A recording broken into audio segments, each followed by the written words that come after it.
आइए सुनते हैं मेरे यानी राजेश राज के साथ राजनीति में इतिहास रचने वाले एक ऐसे महान नीतिकार चाणक्य के बारे में जिन्होंने इतिहास को अलग ही दर्जे पे पहुंचा दिया।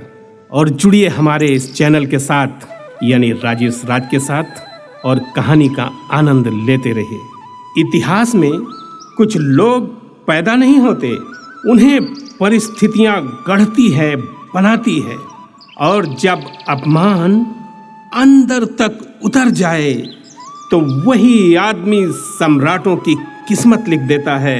यही कहानी एक दुबले पतले ब्राह्मण की, तीखी आंखें, तेज दिमाग और भीतर जलती हुई आग।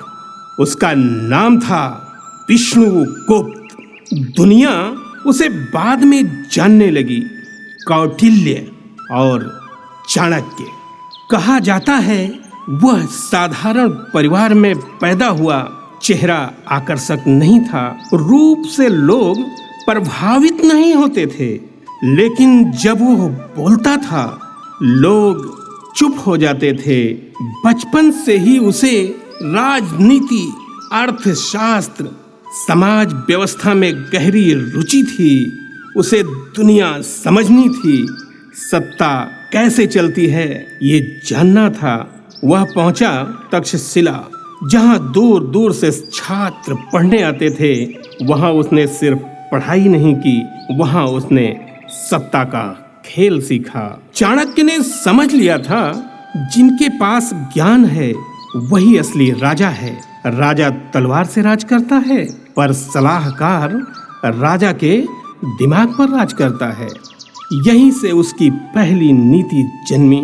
राज्य की जड़ धन नहीं, नीति है। जी हाँ, राज्य की जड़ धन नहीं, नीति है। आज भी देखो, जिनके पास स्किल और समझ है वही ऑफिस में क्वाइटली सब कंट्रोल करता है। पोजीशन नहीं, नॉलेज पावर देता है। अब कहानी मोड़ लेती है।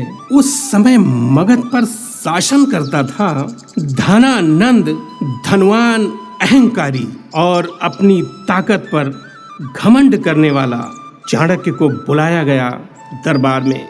वह साधारण वस्त्रों में था, चेहरा कठोर, आंखों में चमक। राजा ने देखा और हंस पड़ा।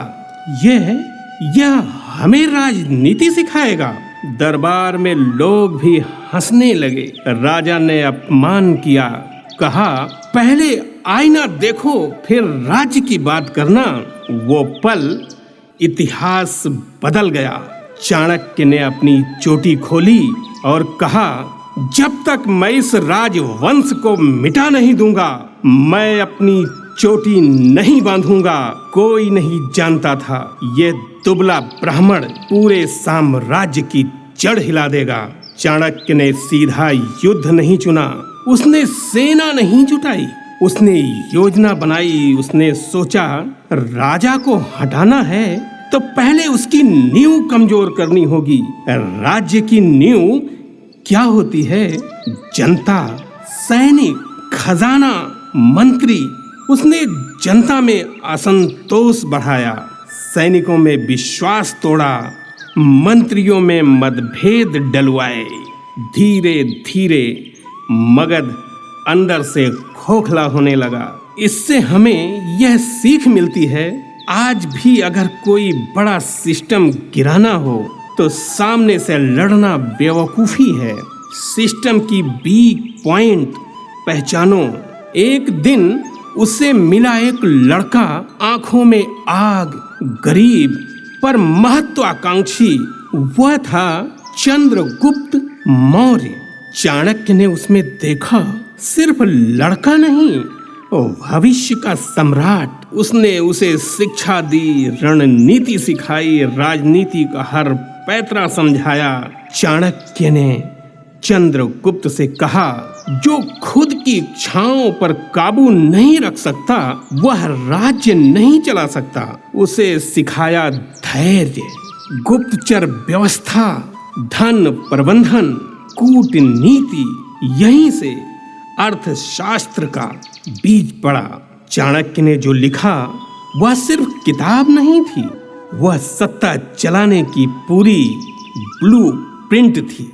राज्य कैसे कमाएगा, कर कैसे लगाए जाएंगे, जासूस कैसे काम करेंगे, दुश्मनों को कैसे तोड़ा जाएगा। इससे हमें ये सीख मिलती है आज की corporate strategy, political campaign, market domination, सब में वही प्रिंसिपल काम करते हैं। प्लान करो, रिस्क कैलकुलेट करो, इमोशनली रिएक्ट मत करो। सालों की तैयारी के बाद समय आया, मगध अंदर से कमजोर हो चुका था। जनता असंतुष्ट, मंत्री विभाजित, सैनिक असमंजस में, और तभी चंद्रगुप्त ने हमला किया। युद्ध हुआ, सत्ता बदली, नंद वंश समाप्त हुआ और इतिहास में जन्म हुआ मौर्य एम्पायर का। चाणक्य ने अपनी चोटी बांधी, प्रतिज्ञा पूरी हुई। कहानी यहाँ खत्म नहीं होती, असल कहानी अब शुरू होती है, क्योंकि राजा बनाना आसान है, उसे टिकाए रखना कठिन। और चाणक्य की असली रणनीतियां अभी बाकी हैं। आगे हम जानेंगे उसकी गुप्तचर नीति, विष कन्या की रणनीति, दुश्मनों को दोस्त बनकर हराने की कला और सत्ता को अस्थायी बनाने के 7 नियम। क्योंकि चाणक्य सिर्फ बदला लेने वाला ब्राह्मण नहीं था, वह भारत का पहला महान राजनीतिक आर्किटेक्ट था। याद रखो, जब तक बुद्धि जागृत है तब तक कोई भी परिस्थिति अंतिम नहीं है। राजा बनाना मुश्किल है, पर उसे बचाकर रखना सबसे कठिन काम है। मगध अब बदल चुका था, सिंहासन पर बैठा था चंद्रगुप्त मौर्य, लेकिन सिंहासन कभी खाली नहीं रहता, कोई ना कोई उसे छीनने की सोचता ही है। और यहीं से शुरू होता है चाणक्य का असली खेल। चाणक्य ने सबसे पहले क्या किया? उसने सेना नहीं बढ़ाई, उसने महल की दीवारें ऊंची नहीं कराई, उसने बनाया जासूसों का जाल। बाजारों में, मंदिरों में, सराय में, यहाँ तक कि राजमहल के अंदर भी हर जगह उसकी आंखें और कान मौजूद थे। वह जानता था युद्ध तलवार से पहले सूचना से जीता जाता है। उसने अलग अलग रूप के जासूस बनाए, साधु के रूप में, व्यापारी के रूप में, सेवक के रूप में, यहाँ तक कि भिखारी के रूप में। हर खबर सीधे चाणक्य तक पहुंचती थी। अगर कोई मंत्री असंतुष्ट है, उसे पता। अगर कोई सैनिक रिश्वत ले रहा है, उसे पता। अगर कोई पड़ोसी राज्य षड्यंत्र रच रहा है, उसे पहले से पता। इससे हमें ये सीख मिलती है, आज भी बिजनेस हो या पॉलिटिक्स, डाटा ही असली ताकत है। जो मार्केट की इंफॉर्मेशन रखते हैं वही गेम कंट्रोल करते हैं। ब्लाइंड डिसीजन हमेशा नुकसान देता है। चाणक्य सीधा वार करने में विश्वास नहीं करता था, वह दुश्मन को उसके ही जाल में उलझाता था। एक बार खबर मिली पड़ोसी राज्य हमला करने की तैयारी कर रहा है। चाणक्य ने क्या किया? सीधा युद्ध नहीं, उसने गुप्त रूप से वहां के मंत्रियों में मतभेद डलवाए, रिश्तों में शक पैदा किया, राजा के खिलाफ अफवाहें फैलाई। कुछ ही महीनों में वह राज्य अंदर से टूट गया। युद्ध की जरूरत ही नहीं पड़ी। इससे हमें ये सीख मिलती है, नेगोशिएशन में यही रूल है, डायरेक्ट कन्फर्मेशन से बेहतर है विरोधियों को आंतरिक रूप से कमजोर करना।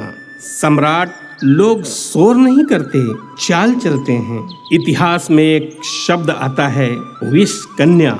ऐसी युवतियां जिन्हें बचपन से हल्का हल्का जहर दिया जाता था ताकि उनका शरीर जहर से जहर का अभ्यस्त हो जाए और जब जरूरत पड़े वे दुश्मन के करीब भेजी जाएं। सुनने में कठोर लगता है, लेकिन सत्ता के खेल में भावनाओं की जगह कम होती है। चाणक्य मानता था राज्य की सुरक्षा सर्वोपरि है। वह कहता था राजा को व्यक्तिगत दया से ऊपर उठना चाहिए, राज्य पहले व्यक्ति बाद में। यही कारण था कि वह खुद साधारण जीवन जीता था, झोपड़ी में रहता था, सादा भोजन करता था, लेकिन उसकी सोच पूरे साम्राज्य पर राज करती थी। इससे हमें ये सीख मिलती है, लीडरशिप का मतलब पॉपुलर होना नहीं, कभी कभी टच डिसीजन लेने पड़ते हैं। जो सही हो वही करो, चाहे लोग समझें या नहीं। चाणक्य की एक और गहरी नीति थी, राजनीति में ना कोई अस्थाई मित्र होता है, ना अस्थाई शत्रु। आज का दुश्मन कल का सहयोगी बन सकता है। इसीलिए उसने कई राज्यों से विवाह संबंध और समझौते किए, कुछ से संधि, कुछ से व्यापार। धीरे धीरे मौर्य एम्पायर भारत के बड़े हिस्से तक फैल गया। हर रणनीति की कीमत होती है। दरबार में कुछ लोग चाणक्य से जलने लगे, कुछ को लगा असल राजा वही है। साजिशें शुरू हुई और यहीं से कहानी लेती है एक नया मोड़। बाहर के दुश्मन आसान होते हैं, तलवार उठाते हैं, सामने दिखते हैं। अंदर के दुश्मन वो मुस्कुराते हैं। मौर्य साम्राज्य फैल रहा था। सिंहासन पर थे चंद्रगुप्त मौर्य, लेकिन दरबार में एक नाम था जो चाणक्य की हर चाल को समझता था। वो था राक्षस। नंद वंश का वफादार मंत्री था। नंद वंश खत्म हो चुका था, लेकिन उसकी वफादारी अभी जिंदा थी। वो छिपकर काम कर रहा था, चंद्रगुप्त को हटाने की योजना बना रहा था। और चाणक्य जानता था यह आदमी सीधा दुश्मन नहीं है, यह दिमाग से खेलता है। चाणक्य ने उसे मारने की जल्दी नहीं की। उसने कहा जो योग्य है उसे खत्म करो, उसे अपनी तरफ करो, क्योंकि वो जानता था राक्षस अगर साथ आ गया तो साम्राज्य और मजबूत होगा। चाणक्य ने राक्षस को फंसाने के लिए सीधी लड़ाई नहीं चुनी। उसने क्या किया, उसके करीबी लोगों को सुरक्षा दी, कुछ को नौकरी दी, कुछ को सम्मान दिया। धीरे धीरे राक्षस अकेला पड़ने लगा और एक दिन उसे समझ आया चाणक्य दुश्मन नहीं, राज्य का रक्षक है। इससे हमें ये सीख मिलती है, आज भी देखो कंपटीशन में अगर कोई टैलेंटेड राइवल है तो उसे नष्ट करने से बेहतर है उससे हाथ मिला लिया जाए, उसे अपनी तरफ कर लिया जाए। स्मार्ट लीडर टैलेंट को पहचानता है, ईगो में उसे खत्म नहीं करता। एक समय ऐसा भी आया जब चंद्रगुप्त युवा था और भावनाओं में बह सकता था, लेकिन चाणक्य हमेशा उसे याद दिलाता राजा को गुस्सा आ सकता है पर निर्णय गुस्से से नहीं लेना। एक बार एक मंत्री ने विश्वासघात किया। चंद्रगुप्त ने उसे तुरंत दंड देना चाहता था। चाणक्य ने रोका, पहले सबूत जुटाएं, फिर सार्वजनिक दंड दिया जाए। फिर सार्वजनिक दंड दिया ताकि बाकी सबको संदेश मिले। इससे हमें ये सीख मिलती है, ऑफिस हो, बिजनेस हो, गुस्से में रेजिग्नेशन दे देना या किसी को तुरंत निकाल देना यह स्ट्रेटजी नहीं है। पहले सोचो फिर एक्शन लो।